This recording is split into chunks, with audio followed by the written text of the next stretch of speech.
Abraham accord یعنی معاہدہ ابراہیمی کا پھیلاؤ۔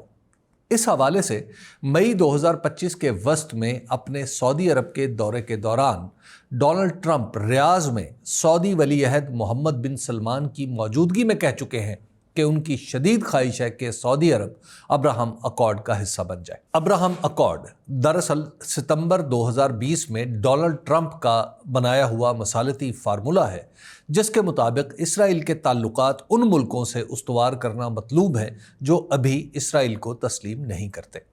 ہر ملک جو اس معاہدے کو بنیاد بنا کر اسرائیل کو تسلیم کرتا ہے وہ ایک نئی دستاویز ہوتی ہے، اس لیے اسے معاہدوں کا مجموعہ بھی کہا جا سکتا ہے۔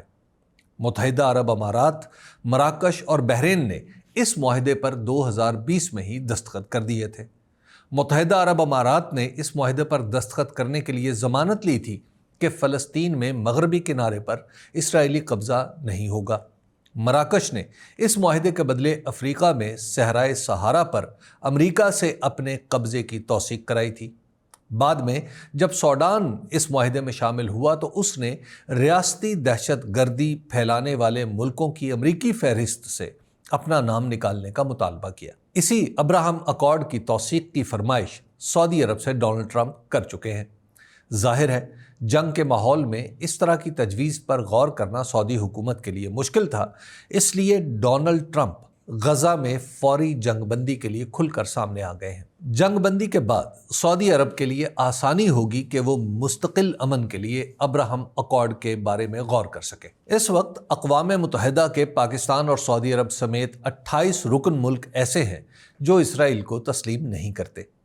ان ممالک میں 15 تو عرب لیگ کا حصہ ہیں، 10 غیر عرب مگر مسلمان ہیں۔ شمالی کوریا سمیت ایسے 3 غیر مسلم ملک بھی ہیں جو اسرائیل کو تسلیم نہیں کرتے، مگر ان کی وجوہات سفارتی نوعیت کی ہیں، مذہبی نہیں۔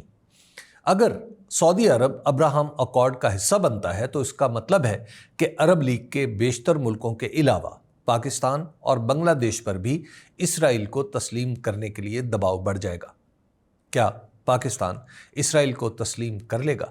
یہ سوال آنے والے دنوں میں اہمیت اختیار کرتا ہوا دکھائی دے رہا ہے۔